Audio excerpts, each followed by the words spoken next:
Well, it's a very good morning from him, that geezer with the green shirt on the chair, and me. I hope all is well. So, welcome to my mortgage live stream, my mortgage insights, whatever you want to call it. I'm Paul Archer, as you very well know. So, let's go on air, shall we? Because we can, and enjoy a few minutes of ideas and insights and help with your mortgage business and financial services business as well. Lots been going on over the last few days, of course. Lots of talk about the economy and interest rates and inflation and all sorts of things. So it's not looking too bad, actually, looking a little bit better. There's possibly some green shoots maybe next year when things pick back up again. We don't know, do we? But we'll see how things pan out, don't we? Anyway, what I've got for you this morning, I've got a little bit of insight for you on a little trip I had to Cheltenham yesterday. I want to talk about a new business angle for you if you're in the mortgage trade. Then I want to pick up on TikTok or social media, and then we're going to give you a couple of more of those commitment techniques that we had last week, just to help you to build commitment from any clients that you're talking to at the moment, because it's all about remortgage product transfer. There's millions of people going through this process this year, which will keep you fed as a mortgage advisor. But of course, the problem with that is that these people have got a lot of other businesses trying to get their business as well. So, just because you think they're your client, actually they belong to the bank as well, or the lender. So you have to be quite strict, or not strict. You have to be fairly assertive, I think is a good word to use here, in how that you manage the mortgage process with them, so they do business with you rather than somebody else. That's the key thing that we're looking at. Anyway, enough of that. Let's head over to some pictures for you, which obviously if you listen to the podcast, you can't see them, but you can always flick over to YouTube and watch the video of the session. I want to share with you some thoughts about a new business angle for you that you might consider. So let's just pop over and take a look at some pickies. So I'm going to head over to my other study. There's my study. There's next door to me as well. So I'm going to pop into that. So hello. Let's say hello from my study. It's a green screen, as you probably appreciate. It's not really real. We don't have palm trees in Cheltenham, as you probably appreciate. But what we do have in Cheltenham, though, is quite a nice high street, really. Here's a picture of Cheltenham High Street. And Shelley and I went into town yesterday, Sunday. What else can you do? It's raining. And did a little bit of shopping. Went to Marks and Spencer's and a few other places. We wandered around, and it's a nice town, Cheltenham. As you can see, it's very well known for its shopping, because retail shopping has kind of had its day in a way. It's beginning to decline all over the UK. And what you're finding now in Cheltenham is this sort of thing, to let signs everywhere. Places are closing down and they're not being refilled. You've got another sort of to let sign there as well going on. Here's another picture of another shop to let. And you're seeing that more and more now in Cheltenham and other places, of course, because what's happening is a lot of these companies, retail firms, are pulling out of town. They're not renewing their leases. They're going more online. We know the kind of story. I mean, we're not going to dredge back why retail in high streets are beginning to decline. But what you're finding now is that these big high streets that were created back in the 60s, 70s, 80s, when you had to go into shops to buy stuff, are no longer needed. The size of them is no longer needed. And what the answer is, of course, is to convert a lot of this retail, or this commercial, into residential. So all this retail commercial properties and developments and things that you see here, there's nothing to stop that building, for example, being converted into a bunch of apartments. It's next to Sports Direct, which might not be a cup of tea, but this is the whole point. And the government a couple of years ago, during the pandemic, did kick in with this. And here's what they did. Back in 2021, they changed the law whereby if it's a Class E use, which is commercial, business and service uses, you could convert from commercial to residential, Class C3, without the need for planning permission. But not a lot of people saw that, because it was right in the middle of the pandemic, wasn't it, if you think about it? And it didn't really kicked off yet. But Michael Gove, our esteemed minister, he talks a lot of stuff, doesn't he? I don't know if he actually gets around to it. Anyway, here's what he's done. This is a clip from the Guardian. Just wanted to share with you. This is the Guardian newspaper. Let's move out of the way so you can see this. The Guardian at the weekend talked about Gove relaxing rules in England to allow more shops to be converted into homes. There's a picture there. Business secretaries aims to address the housing crisis. He says country makes better use of the buildings. So the point is made. You've got all of this stuff going on, all of these retail high streets to let signs, and Cheltenham, and there was a good 10% of shops empty yesterday, which is unheard of. And whether they'll get let or not is probably some charity shop here. I'm not knocking that, but it needs to be reduced. Now, here's the point for you. As a mortgage broker, John Lewis adverts going on there. As a mortgage broker, you need to take a look at the opportunities here, because as a broker, you may be in the residential market, of course, but we're not talking about mortgages for the eventual properties that are created by this, because there'll be a boom in this. You wait and see. There'll be a lot of people who will buy these commercial properties, developments at a low price once the leases run out, and then they'll get permission very quickly to convert to residential flats, apartments, whatever, and they'll sell them or rent them or whatever. But it's this development side of things that's going to be key in the next year or two. It's a perfect storm. If you've got a recession, the costs of building and converting comes down. Builders' prices come down, of course. Materials may come down as well because they peaked during the pandemic. So the actual cost of developing or converting a commercial premises to residential is cheaper. Labor is cheaper. And these people will buy these properties and do that. Now, they'll need financing. And because that's the way it works. So my recommendation to you is you think about converting your business over to development finance broking. It's a huge business area. Seconds, bridging, call it what you like. It's a specialist area where you buy a property, you get loans to develop it, and then you convert it, etc. You need to do some studying probably, or there's a great exam. The LIBF are doing a fantastic new exam on the topic, which you can take over the summer if you wanted to. If you have a quiet autumn, do that. And that way you can move into this area. And once you start doing that, then you want to be educating, you want to be running seminars and things for developers. You might have a load of landlord clients who might want to move away from vanilla and get into development, where they can develop a property, do it up if you like, and then sell for profit or rent for profit. So some of your landlord clients might want to be looking at this particular area. So gen up on it, get yourself comfortable with the laws and the requirements, and then start educating people about it. That's the best way to prospect for this business. But I think it's definitely worth thinking about. I really do. I think to think about that is going to be bringing in some new business for you. So there you are, there's a little idea for you straight from Cheltenham High Street, which we had a lovely time, by the way. All right, let's move on then to my next topic for you. And this is quite an interesting one, actually. I don't know if you read about it last week in the press, and I call this the end of the TikTok influencer. There you go, the end of the TikTok influencer. Now, TikTok, as you know, is ubiquitous amongst young people predominantly, and older people. I don't use it because it doesn't help in my business. But a lot of people use TikTok, and it's just typifies social media. The thing about TikTok is you have these things called influencers. Now, influencers are ubiquitous all over social media, particularly your Instagrams, your TikToks, Facebook to a degree, but not so much. It's mostly Instagram and TikTok, and people follow influencers. Young people especially are influenced by influencers. We used to watch TV commercials on the telly, and used to have people who used to influence us through advertising. That's fine, but nowadays it's all online, and these influencers have an awful lot of power over people. And the FCA are on this because they're worried that these so-called finfluencers, have you heard that phrase before? I like that one, don't you? Finfluencers. Let's just put that up on the whiteboard for you. Fin, financial, influencers. There you go. It's sort of a play on the word, isn't it? Finfluencers is what they're using here.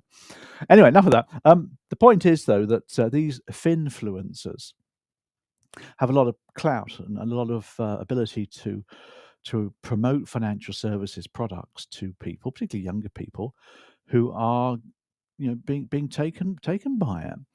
And a lot of these people are they're not experts. They don't really know what they're talking about. Some do, most don't. And the FCA are getting really worried that they're promoting financial products without any authorization or expertise, because we've got all of that. And when we promote on social media, we do it properly. But these influencers are running amok. So they've published some consultation. Called 23/2. And this consultation is requiring feedback from all of us by September. It's a couple of months' time. And all the trade bodies will do it, and it'd be great. We'll give them some good feedback, the FCA, about what can be done about it. How can we stop these unauthorized influencers on TikTok from telling young people to invest in Bitcoin and stuff like that? Do this with your mortgage. It's the right thing to do. I don't know what will come out of it.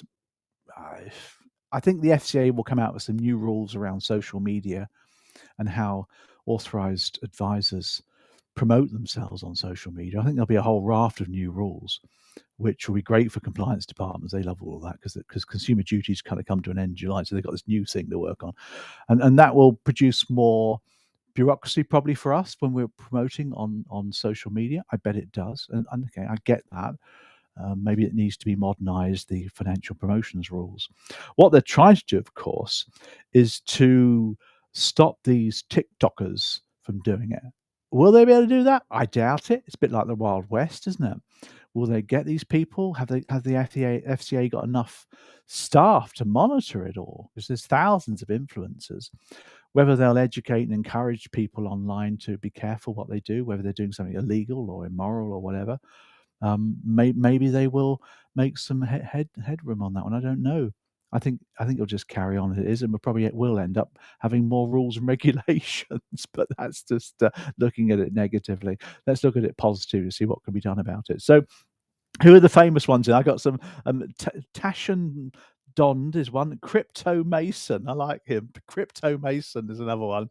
Or Her First 100K is another TikTok influencer. These people are dominating young people's thoughts about financial services. Yeah, see what happens on that one. Just keep an eye. If you want to give some feedback to the FCA, go ahead and do so. I'm not stopping you. Anyway, enough of that. Okay, let's move on now to my final topic for you today, which takes a look at these commitment building techniques. Remember, I've talked about having a customer in front of you on video, whatever, and doing what you can to subtly get commitment from them to do business with you rather than go straight to the bank. And this is particularly problematic at the moment with all these product transfers and remortgages. And I've got two for you. And I'd like to take you through those now. So let's head over to the first one for you, which is called the incubator. So let's pop in and join you as well on this one. Now, this is my third one, because we did two last week, didn't we? Called the incubator. And the point behind the incubator is that when you are dealing with a client or customer and you've qualified them and their timescale is not as what you want it to be, it might be like 8 months away before they can do anything. And of course, the government mortgage charters allow people to start taking action 6 months or more. So what you'll need to do, of course, is you'll need to keep in touch with these people in a way that keeps your name in the frame. And I use, and many mortgage brokers and mortgage advisors use, what we call the incubator. Now, an incubator is used for newborn babies to keep them alive, chickens to keep them alive as well. So why don't we keep our customers alive in the same way? And I'm going to show you how this works visually, and then I'll show you the tech that you might want to use in your incubator. So here's a picture of the incubator. So let's just move across here so you can see this clearly. Now it's based upon a brandy still, actually, of all things. I love my brandies, you know. This thing here is where the wine, I think, or the eau de vie they call it, is boiled, and then the steam goes up through here, and then eventually makes its way along to this thing here, which then distills it into brandy, and it's double distilled. So that's where it comes from. Now the way it works is when you have a client that you've spoken to and they can't do anything for a few months, or when you've just had a chat with somebody who's vaguely interested in what you do, but you need to keep in touch with them, then you add that person individually into your main funnel of the incubator. And as you can see from the picture there, that little person now is joining a number of other people that you've already got in your incubator. And these people are 10, 20, 50, 100, 200, 300, 5,000, 10,000. It depends on how your software works. And many of us use things like MailChimp or a CRM system, a customer relationship management system. Something like MailChimp will do it for you, Constant Contact. These are automated software where you keep people's email addresses and names and details. Your clients, pretty much. Now, your network may have their own one. I get all that. But why not have one of your own if you're allowed to? Because you need to keep control of this. Now, the whole point about the incubator and the brandy analogy comes back is that incubator there needs keeping warm. Now, with the brandy, of course, they boil it, and the eau de vie then boils into vapor, and off it goes. Now, you don't want to boil your customers. I think the FCA would have something to say about that, wouldn't they? I think that's probably one of the MCOT rules: do not boil customers. But you want to keep them warm. You want to keep them interested in you and what you do and how you operate. And that's where good mortgage advisors, mortgage brokers will send things to people. Like an email system is ideal. So a weekly email, for example. I mean, I do them, as you probably know, weekly emails to quite a few thousand people we have in our incubator. And I have podcasts and YouTube live streams. I do all sorts of things. But, a mortgage advisor, you might want to send an email once a week with useful information that they can't get from ChatGPT or the internet, or they can't be bothered to go and get it, maybe. So your insights, your ideas, your thoughts about the mortgage market and where things are going. Don't just repeat what's available on the internet. Don't just say, attention, Bank of England, increase their base rate by 0.25%. People get all that on their news feeds. They don't need to be told that, but they may want your insights as to what the implication is, how will it affect their mortgage, etc. So that's the incubator. You can use podcasts, you can use videos, you can use emails, something just to keep people warm, even if it's birthday cards or Christmas cards, because you've got their addresses, and there's nothing wrong with that. It's a bit corny, isn't it? Sending somebody a birthday card, but it's actually quite nice. I mean, I'm 60 in October, and I'll probably get about 6 birthday cards, because when you get old like me, you don't get many cards.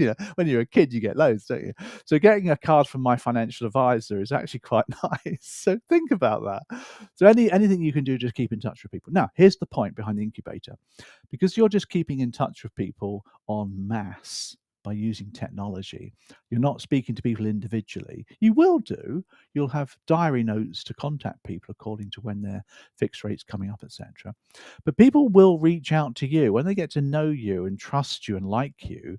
They will reach out, and if you look closely at the incubator, this particular person wants to reach out to you, so they're going to fly along that little tunnel there into your sales process. So that's your sales funnel. And that's your regulated sales process. So remember the 15-minute discovery call, fact finding, dips, all those sort of things. And you run the sales process with that person because they're ready to go. Their motivation is high. They've been qualified. And the little side entrance there is for people that join your sales funnel, like a bought lead, for example, or referral. And these are people that want to take action now. So they will join you straight away. They don't need to go into the incubator. But once, of course, you've done the business with them, then you put them back into the incubator, because that's what you do to keep in touch with people. It's all about keeping the name in the frame. So that's my incubator metaphor for you. I hope you like that one. I particularly like the brandy that comes out of it, but we won't talk about that too much. Okay, let's get on to our next or final commitment technique, number 4 here for you, which I call landmines, which sounds pretty awful with the war in Ukraine, of course, going on, and the Russians mining their defenses. We read about that's pretty nasty. But the point I'm making here is that one of the problems you'll have with clients and customers, particularly in the current environment where they may not need to move quickly, they have got time maybe, or there's other people begging for their business, is these people may go elsewhere. One of the biggest challenges you've got with your clients is DIY, do it yourself. Now, my old dad, who lives in France, as you know, when we were younger, we would be challenged to buy him presents for Christmas and birthdays. What do you buy your dad for Christmas? What do you buy your granddad for Christmas? Because these people got most things they want anyway. So what we did with my dad, because he was into DIY, do it yourself, we just used to buy him tools. We used to walk down to Woolworths, do you remember them? We used to buy tools and give them for birthday and Christmas. It was just easy to do that. Now, the problem is, my old dad, he's collected all these tools. He's a bit of a hoarder. And this is a photograph. You can't see this on the podcast. It's a photograph of my dad's tool shed. Now, take a look at what's going on there. Just zoom in for you so you can see all that. There are thousands and thousands of tools which we've bought him over the years. Look at all the saws at the top there. There's about 10 different saws and screwdrivers and boxes. There's another picture for you of more and more tools because he's never thrown any away. Now that, my friends, is your competition. It's called do it yourself. Your customers may go directly to the lender and do it themselves. they're going to the lender, of course, but they're not talking to a lender. They're not talking to a person. They're just doing it themselves using their app, or they might go online and do it themselves. That's your biggest competitor right now. And the way you handle that is you lay landmines. Now, here's the picture of the danger mines. You lay landmines for the future, so that when you're not there and they're at home watching telly or whatever, and they're tempted to do it yourself, the little landmine that you laid in their head blows up and it reminds them of what you said. And I've got 4 examples for you. See what you think about these. I've written them down here on the screen, but I'll verbally tell you what they are. The first one here is I'm your best bet, by the way, to talk about this mortgage transfer, because I'm human. I'm a human being. Funny that, isn't it? When you talk to these websites now, these online chat boxes, there's never people behind them. They're all robots, aren't they? And artificial intelligence. So all you've done there is you've put a little landmine in the client's mind that when they go onto these chat boxes, do you want to chat to somebody? There's never a human there. It's artificial intelligence, it's algorithms, and it's true. You don't get through to humans anymore, do you? So you've just subtly said that you're human. They're not. So that's the first landmine that you're putting down. Here's another example for you. Like this one. Compare.com type sites always have tempting low prices, don't they, to draw you in, just like Tesco's with their club card offers. But when you get in, they add all sorts of extras to the price. You end up paying a lot more than you intended to. Okay, that's enough. You don't need to say any more. Okay, you put the landline in their mind. So when they're on to comparethemarket.com, comparethemeerkat.com or whatever, and they're looking at different prices for the insurance, maybe £6.50, that's cheap. That lures them, and they suddenly remember, oh, Paul said, that once they lure you in, they then put their prices up again. So that's another landmine. Here's a third one for you, like this one. I have details of options from dozens of insurance companies. You won't get that many options online. So when you're selling protection, you promote your software, which is very expensive to license, by the way. It's not available to individuals. It's just to the trade. But we can get access to dozens of different insurance companies' products. If you go online, by the way, you can't get as many as we have available to you. You just nod and get their opinion on that one. Again, another landmine. Here's one more for you. I like this one, one of my favorites. My software is really expensive and can literally get me hundreds of options for cover or for the mortgage. This software is only available to the trade, so you won't get this online. I use the word trade as well. I know we don't want to think about we do it. We're professionals, aren't we? Professional, qualified mortgage advisors. But we're a trade. So, because I'm in the trade, I get to have access to this software, which you wouldn't get anywhere else online. So these are landmines, aren't they? I like those. Do you like those? I hope that's been useful for you. There you go. A couple of commitment techniques for you. And we talked about the TikTok, but also we talked about that new exciting thought about development finance. If you haven't got into that area as a mortgage advisor, you may need to upgrade your knowledge because it's a lot more technical. CMAT never touched sides really. And so there is that new exam which you can do, or you can just do a load of self-research yourself to find out how it all works. Become an expert in the field. Start educating your landlord clients who have like vanilla mortgages and vanilla properties they rent out, to look at this area to make some more money, because landlords are feeling the pinch. The standard model is not always working, is it? So that's a great opportunity for you. And we talked about those landmines as well. Good. Okay, well, we're going to wrap up now. What's going on here in Tivoli Studios? Well, this week we're still doing our How to Be a Successful Mortgage Advisor series.